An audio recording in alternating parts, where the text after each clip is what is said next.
ನಮಸ್ಕಾರ, ನಾನು ಸಿದ್ಲಿಂಗ ಅಂತ.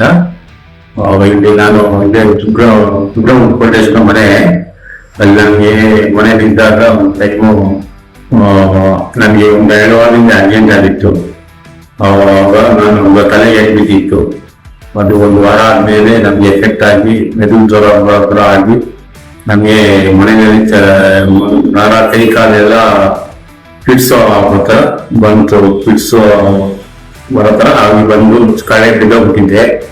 ಆಮೇಲೆ ಮನೆಯವರೆಲ್ಲ ಎತ್ಕೊಂಡ್ಬಂದು ಕರೆಕ್ಟಾಗಿ ಒಳ್ಳೆ ಟೈಮ್ ಕರ್ಕೊಂಡ್ಬಂದಿದ್ದು ಅಂತೇಳಿ ಮನೆಯಲ್ಲಿ ಸೇರಿಸಿದ್ರು. ಎಲ್ಲ ಅವಾಗ ಕರೆಕ್ಟಾಗಿ ಟ್ರೀಟ್ಮೆಂಟ್ ಕೊಟ್ಟಿದ್ದಾರೆ. ನನಗೆ ಇವಾಗ ಎಲ್ಲ ಸೇರಿ ಎಲ್ಲರೂ ಚೆನ್ನಾಗಿ ನೋಡ್ಕೊಂಡು ನರ್ಸು ಇಲ್ಲೆಲ್ಲ ಡಾಕ್ಟರ್ ನವ್ಯ ಪ್ಲಸ್ ಡಾಕ್ಟರ್ ಸಿದ್ಧಾರ್ಥು ಎಲ್ಲ ಒಳ್ಳೆ ಟ್ರೀಟ್ಮೆಂಟ್ ಕೊಟ್ಟು ನನ್ನ 5 ದಿನ ಇಲ್ಲೇ ಟ್ರೀಟ್ಮೆಂಟ್ ಹಾಸ್ಪಿಟಲ್ ಚೆನ್ನಾಗಿ ನೋಡ್ಕೊಂಡು ಮಾಡಿದ್ದಾರೆ. ತುಂಬಾ ಚೆನ್ನಾಗಿ ನೋಡ್ಕೊಂಡಿದ್ದಾರೆ. ಎಲ್ಲರಿಗೂ ನರ್ಸು ಅವ್ರಿಗೆಲ್ಲ ತುಂಬಾ ಥ್ಯಾಂಕ್ಸ್ ಇದೆ. ಜ್ಞಾನ ಹಾಸ್ಪಿಟ್ಲು ತುಂಬಾ ಒಳ್ಳೆ ಚೆನ್ನಾಗಿ ನೋಡ್ಕೊಳುತ್ತೆ ಅಂತ ನಮ್ಗೆ ಇಲ್ಲಿ ಬಂದ್ಮೇಲೆ ಆಮೇಲೆ ಗೊತ್ತಾಯ್ತು. ನಾನು ಇಲ್ಲಿ ಬ್ಲಿಂಕಿಟಲ್ಲೇ ರೈಡರ್ ಆಗಿದ್ದೆ, ನೋಡ್ತಾನೆ ಇದ್ದೆ ಹೆಂಗ್ ಮಾಡ್ತಾರೋ ಟ್ರೀಟ್ಮೆಂಟ್ ಅವ್ನಿಗೆ.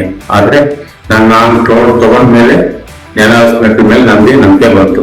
ಒಳ್ಳೆ ಟ್ರೀಟ್ಮೆಂಟ್ ಕೊಟ್ಟಿದ್ದಾರೆ. ನಾನು ತುಂಬಾ ಖುಷಿಯಾಗಿದೆ. ಡಾಕ್ಟರ್ ನವ್ಯ ಅವರಿಗೆ ಆಮೇಲೆ ಡಾಕ್ಟರ್ ಸಿದ್ಧಾರ್ಥ ಅವ್ರಿಗೆ ನಾನು ಈಗ ಕೃತಜ್ಞತೆ ತಿಳಿಸ್ತಾ ಇದ್ದೇನೆ.